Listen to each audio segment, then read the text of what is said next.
Okay, ladies and gentlemen, to deliver the first of our policies, please welcome Party Leader Ben Habib.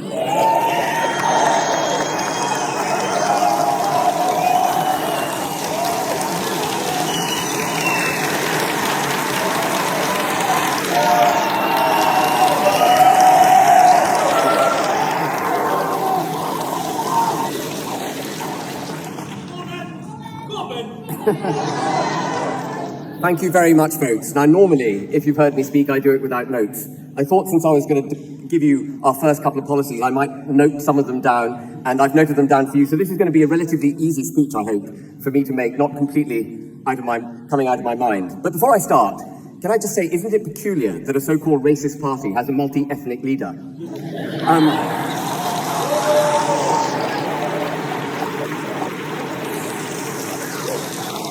You lot clearly don't know what you signed up for. But on a more serious note, there are some anti-racist people outside. And the reason we were slightly delayed starting this conference was because they're blocking our live stream signal, and we were trying to get that fixed. So for all their moral correctitude, actually they would wish to silence us. They wish to silence what we have to say. We will not let them silence us.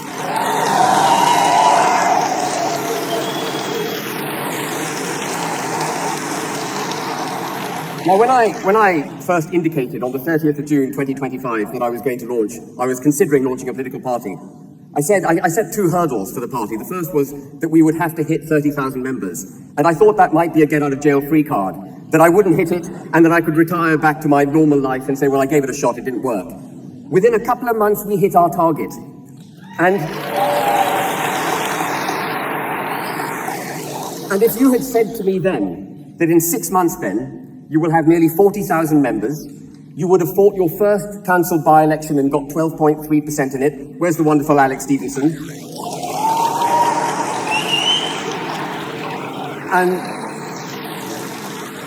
that you, at the time of speaking on your first policy, you would have a candidate standing in a by-election that has got so riled up my erstwhile party that they've been denouncing him non-stop on X. I won't name the party, I think you can guess. But for all the banging of drums that party does about freedom of speech, actually, it stands against it. It wishes to silence Nick Buckley. How astonishing it must have been for them that a political party wished to stand a candidate in an election. How bizarre a concept is that? But as Nick said, whatever happens in that by-election actually won't make a jot of a difference on the national stage, but in one respect. If we do well in that by-election, it will send a seismic shock through Westminster.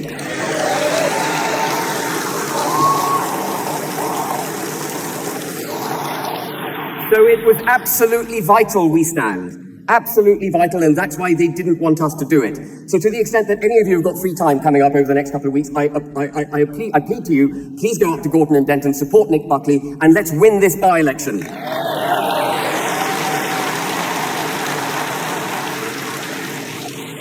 Now, before I start on the first policy, I do just want to thank a few people. I want to thank the Emmanuel Centre particularly, because the location of this venue was given away earlier this week, and following the disclosure of the location, they were inundated with the so-called anti-hate people trying to shut us down, the anti-racists trying to shut us down, and they held their ground, and I'm very grateful to them.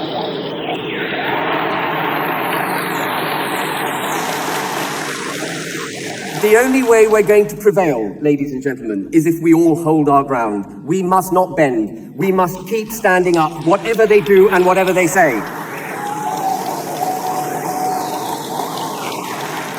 I would also like to thank, you've heard her name a few times, some of you know who she is. Luckily for those of you who don't, she's here, Floss. Floss, stand up. Be counted. This venue, this event wouldn't have taken place without Floss. I also want to thank... She can be a bit of a pain sometimes, but she got this together. I want to thank Françoise as well, who's head of events. Françoise is here somewhere, who's been instrumental in doing this. And then I want to thank David Rhodes, who repeatedly tells me he wants to take a back seat. Well, for someone who wants to take a back seat, he's heading up the policy development of Advance UK. He's a phenomenal member of our college, and without him, we wouldn't have what I'm about to disclose to you.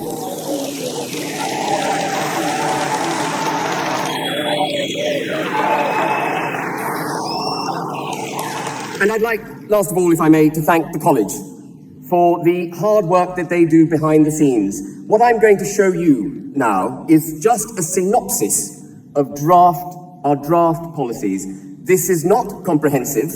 It took me ages poring through the document they produced to actually pick out the key bits that I thought I could get through in now 18 minutes that I've got left to speak to you.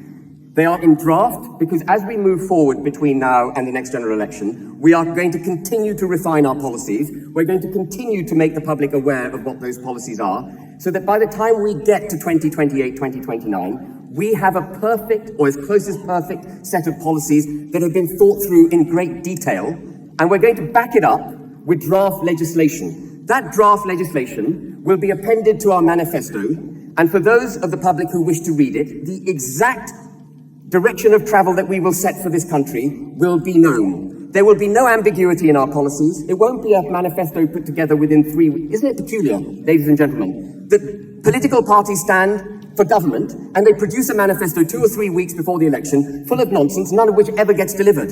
That has to change.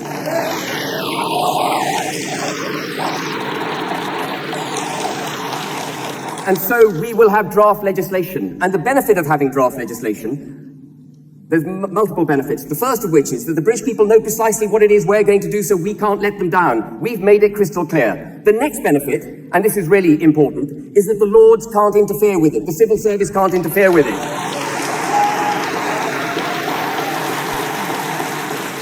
When I walk into the Commons in May 2029 for the first time as Prime Minister of this country,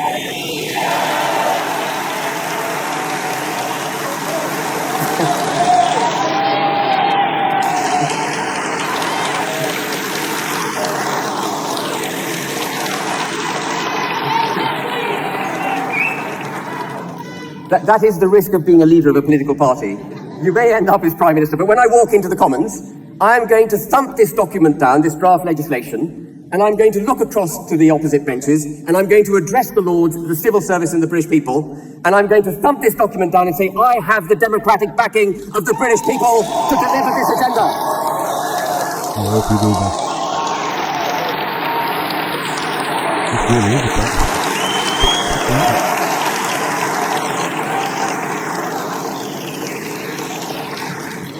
We have one last chance to save this country. I think I can't remember who said it earlier, but it took 1,000 years to build this great country. It's taken 30 years to trash it. And we have to save it, and save it we will. Now, the first policy that we were going to draft was on immigration, because that is the thing that really exercises the people's mind. 80% of people in this country put immigration at the top of their concern list. But as we were drafting it, a couple of things happened. The first thing was that we realized, the group of people that were drafting it and myself, that actually there's something more fundamental that has to underpin not just our immigration policy, but all our policies. It is who we are. What are we as a country? Who are we? What do we wish to be? How do we wish to move forward? Unless you've established that principle, those sets of principles, you're at sea making other policies. You won't know how to make the other policies you need to make to save the United Kingdom if you can't first establish who we are.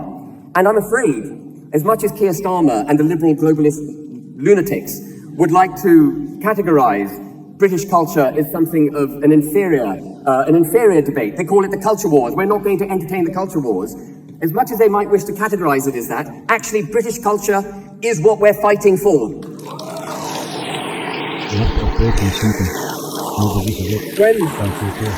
When we went to war against Hitler, we didn't go to war for economic advancement. We went to war to save our way of life, to save our constitution, our culture, our people. And we are at that point again. There aren't guns being fired, but we're at a point where we have to fight that same battle for our way of life. So, Habib is very real to me. The government, in its desire to set aside this nation, has defined cultural nationalism as far right. How many of you in this room were aware of that before I just told it to you? A few. The government of the United Kingdom has denounced British culture. If you look up far-right terrorism, you will find that it defines it as violence perpetrated in the pursuit of far-right ideologies, and one far-right ideology that it cites is cultural nationalism. Without a culture, we have no nation state, and they would like to diminish our culture. Tell us that those of us who believe in it are far-right, and at the same time, tell us that cultures coming from abroad should be celebrated, championed, have a protective cloak put around them, and we should take the knee to their cultures. Enough of that.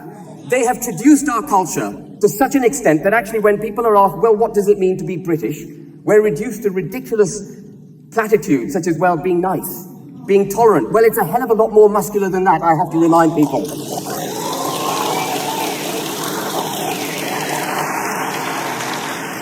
British culture is a rich, woven web of brilliance. And I've highlighted a few points on the screen, as you can see. Morality, customs, behaviors, laws, art, music, architecture, a shared history, shared values, language. Why do they wish to denounce our national heroes? Because they want to cut our connection with our history, our common history. Why do they wish to decolonize the English language? Because if they can control language, they can denounce our culture. Why do they make laws like bringing into the body of British law, the European Convention of Human Rights, the Human Rights Act? Because they want to set aside what it means to be a British citizen. This is the effect of 30 years of government policy. Well, it has to stop now. We know what British culture is. So I'm pointing at a screen down there because I can see what you can see up there, down there. And all of you will recognize what those words mean, and they play into each other. Morality manifests itself in our art. Our history manifests itself in art, in music, our architecture, our great forefathers who built wonderful buildings and statues, who now we're told are racist and they need to calm down. That is just a lie. It is an attack on our culture. Culture is the foundational building block. It is the glue that allows us to identify who we are. Someone asked me before I came in to speak to you, are you a bit nervous addressing 1,000 people in the Emmanuel Centre? And I thought about it for a second, and actually I wasn't nervous at all. And why wasn't I nervous? Because I knew I was coming to address a body of people who share my life vision.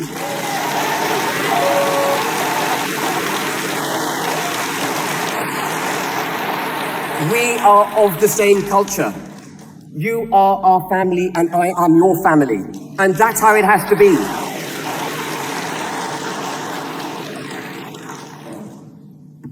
There's something that I do want to just focus on a little bit. We tend to think of culture separately from law. And law has been used to defeat British culture. I touched on the Human Rights Act. But there's been a whole body of law that's been put into place, including, for example, defining far right as believing in this country's culture. There's been a whole body of law that has been attacking our culture. And if you have a body of law that informs you that you need to behave in a particular way, then you start behaving in that way because you don't want to break the law. And when you start behaving in that way, you adopt this new culture that the government is forcing down our throats. This multiculturalism, the ending of what you and I might identify as British culture. Law is upstream of culture, which is upstream of experience, which reinforces culture, which then informs parliamentarians on how to make law. There is a circle. And we have to reverse the circle they've been pushing down our throats for the last 30 years. So just to sum up, our culture is freedom, nation state, duty and patriotism. Being a British citizen is a huge privilege, but it comes with duty. You owe this country something for being a citizen. As Andy died, I think he said he's served 10 years in the Paras. That is fulfilling your duty.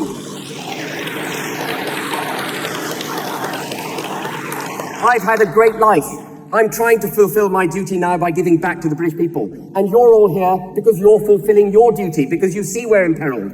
That sense of, that contract between the state, between the people, it's not just about the state giving. We have to give back. And I'm so pleased to see so many people re-engaged, because you are all giving back to this country. You are going to save this country through that cultural commitment.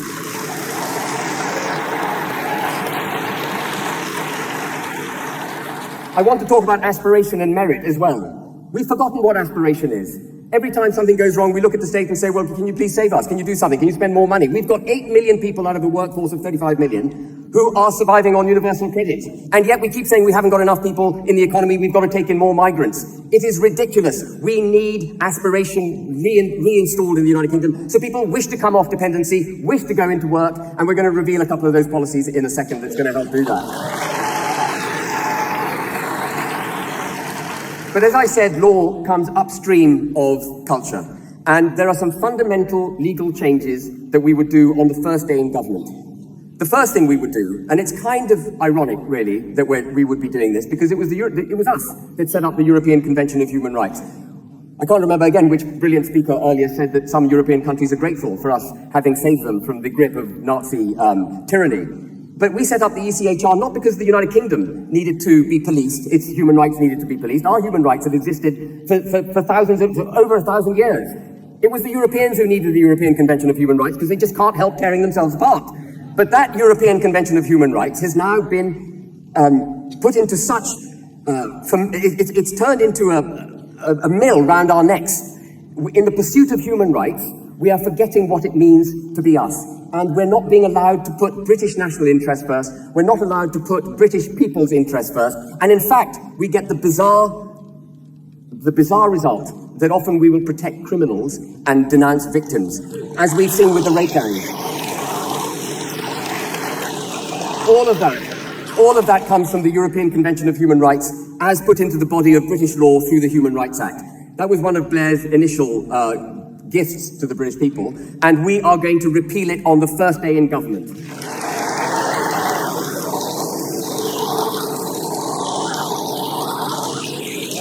We are going to abolish the Equality Act. There's nothing about equality in the Equality Act. The Equality Act produces inequality. It informs us that you will be judged by the colour of your skin, your ethnicity, your religious beliefs, not by the content of your character. Quite the opposite of what Martin Luther King had in mind. The Equalities Act has to go, and that will go on the first day of advanced government. All hate speech laws will be abolished.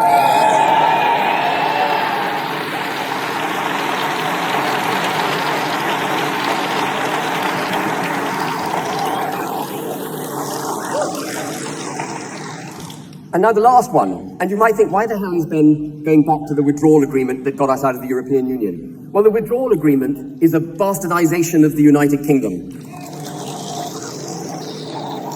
It did not give effect to our leaving the EU. What it did was rearrange the United Kingdom's relationship with the EU. In many ways, it made it worse. And I think all of you know that if we are still infected with the global order, we will never be able to put this country first. And there's something particularly bad about the withdrawal agreement, and many of you, all of you perhaps, have heard me speak about it before, which is the Northern Ireland Protocol. We have become...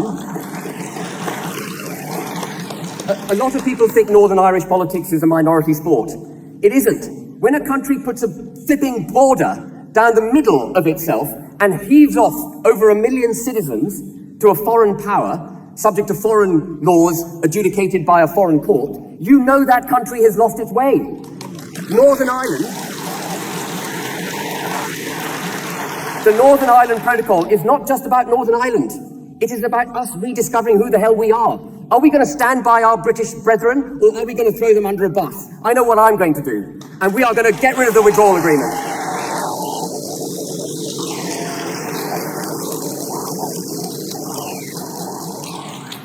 And there'll be a whole policy on how we're going to deal with the EU, none of which von der Leyen is going to much enjoy reading. Now, there's been a lot of talk of Christianity, and of course we are a tolerant country, but we must never forget that we're not just culturally a Christian country, we are constitutionally a Christian country. We must not forget that. How is it that it has come to be that people talk about the United Kingdom as if it's a multi-faith country? Sure, you can have different faiths. You can be an atheist. You don't have to believe in Christianity. But if you live in this country, you must recognize that this is a Christian country.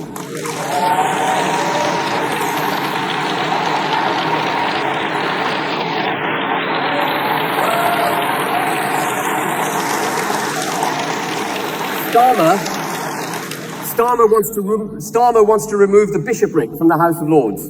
Why does he want to do that?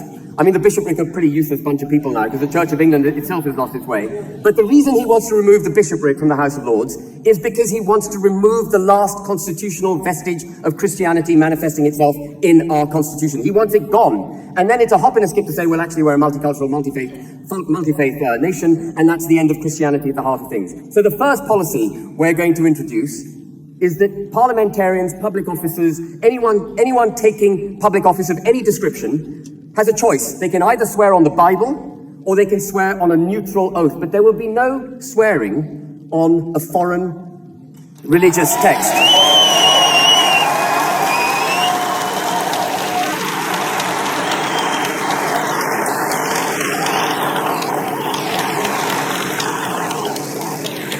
We will promote our Christian heritage, our culture. If you go back to the slide where I laid out what culture means, Christianity infuses every part of that, our art, our buildings, our statues, what we fought for. If you go into a church in this country, you all know this. You go into a church in a foreign country, and what you see are trappings of Christianity. You walk into a church in this country, and you see the trappings, obviously, of Christianity, but you see also, alongside them, the heritage of this country played out through remembering those who died in the various villages where these churches are, those who died in the great wars protecting this country, protecting our Christian heritage. Our church and our heritage and our great military past, which is very, very important to this country, they all go hand in hand, and we will reinforce that Christian heritage.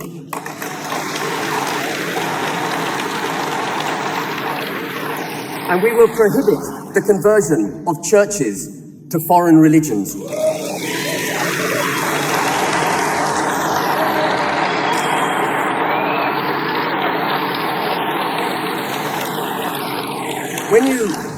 When you see a church being converted to another religion, that religion is basically saying, we've beaten you. We've taken your building. That is going to stop. How is it that our flags have become so toxic to the British people? There's nothing toxic about our flags. Yes, they're Christian too, by the way. They're Christian too. Maybe that's why people find them offensive. But our national flag, it'll be mandatory under an advanced government, that our national flag... Our national flag will fly on every building that is of public ownership.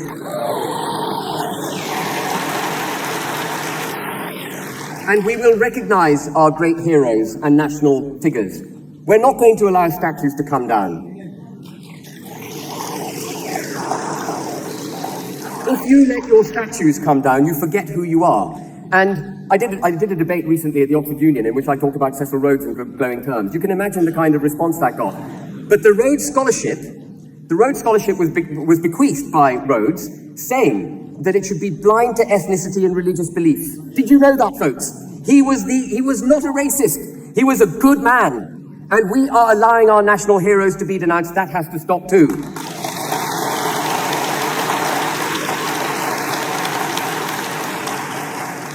And I want to also nod here, if I may, very briefly. I've only got 30 seconds left, but I'm going to go over time because there's a lot more to get through. I'm going to nod very briefly to the people Paul Thorpe remembered in his little speech. For every national hero we have, Wellington, Winston Churchill, Nelson, the Duke of Marlborough, behind them stood hundreds and thousands and millions of working class people.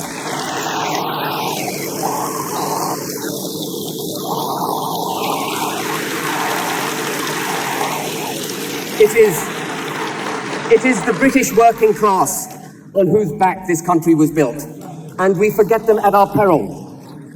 When Nelson said, England expects every man shall do his duty, people, the working class who manned those ships, weren't petrified, as I perhaps might have been. They cheered. They went into the French and Spanish fleet, bold in heart, and they laid down their lives to save our country. That is what culture is. The British working class are our culture. We will fund councils to promote quaint old things like Christmas and Easter. And we will speak English in every public sector.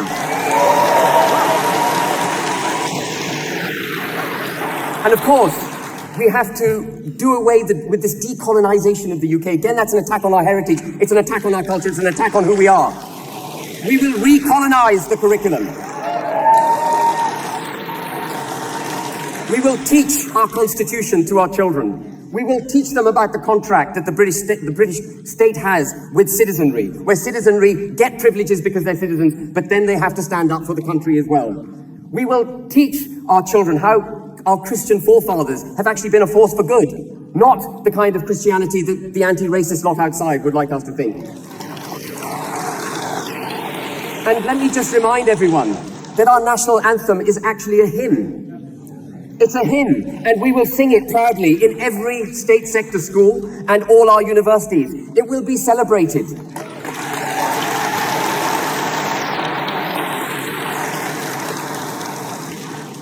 At the heart of all of this is the family.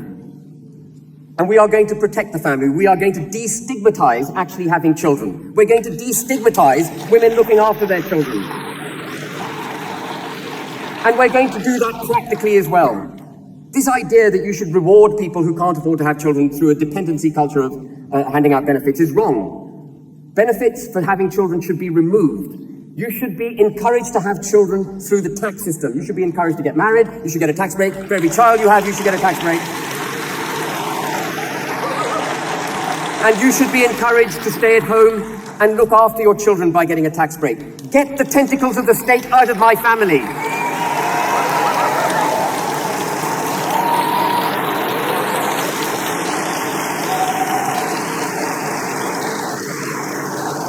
And now the last line here you might think is a bit odd. Why isn't something put in a tax policy under the family? Well, let me tell you, inheritance tax is an evil tax.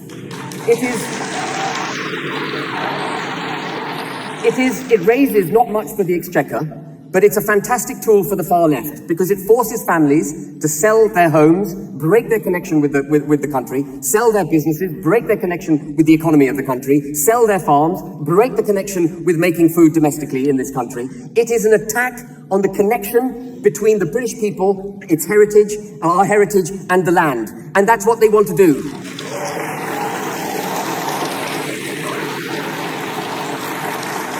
Inheritance tax, if we want to save the country, inheritance tax has to go. We have to reintroduce, I've touched on this briefly before, we have to reintroduce aspiration. You have to know that when you work, you will be rewarded for it.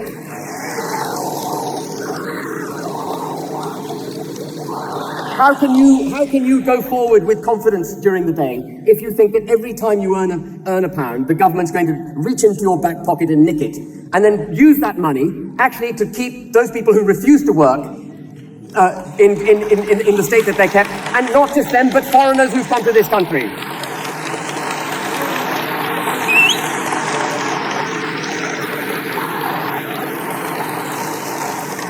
And we've got to be grown up. We do need to make our accounts stack up. And other political parties won't talk about it. But we must cut back welfare. If you don't work, you will not get paid. There's no such thing as a free lunch. We're going to pursue British farming. I'm going to have to rush a bit, folks. We're going to pursue British farming. We're going to protect the countryside from new build housing. It's not necessary. We've got exhausted villages and town centres across the country, full of property that's vacant, that can be repurposed. You know why we can't repurpose it? Because of net zero. We can't repurpose it because of net zero, so they go and build on the green countryside. It's lunatic. And they take our country, once the countryside's gone, it's gone. We will reverse that.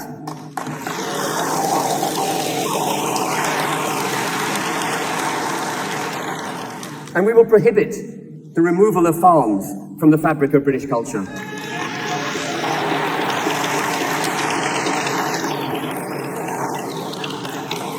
Andy talked about the risk of prosecution when you serve this country, but there's also something else that we've done for our veterans, which is absolutely horrendous, or haven't done for our veterans, is we've turned our backs on them after they have served the country. We don't give them housing, we don't give them priority housing. We don't look after the mental health issues that they often have when they come back from war zones.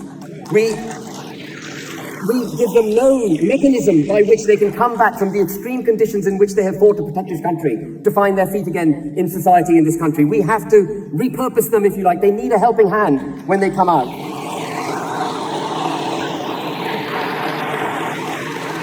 And we will obviously get rid of any, I mean, I love the way Andy said it, you know, if we're going to put an officer or a member of the military on charge, well, then it has to go all the way up to blooming cabinet ministers. That could be that's a good one. I think that would be the end of the prosecution of anyone in the military. We're going to get rid of dual nationality. Either you're British or you're not.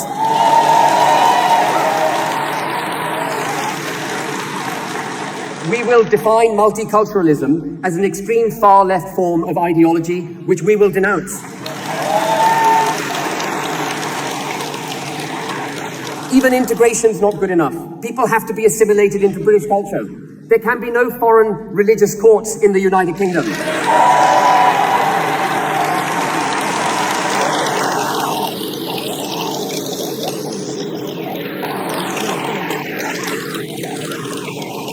There can be no public calls to prayer.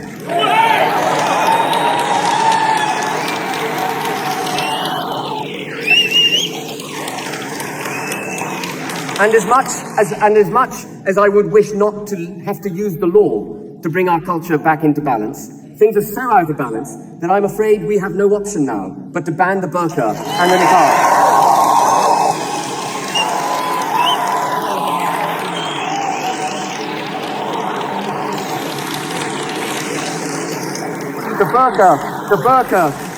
The burqa and the niqab are the outward expression of the repression of women. How did we get there?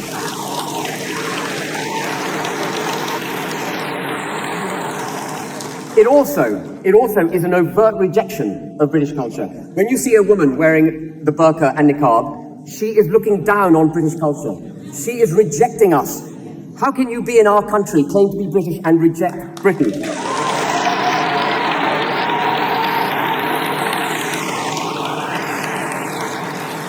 And finally, I mean, we shouldn't have to say this, but finally, we will ban first cousin marriage.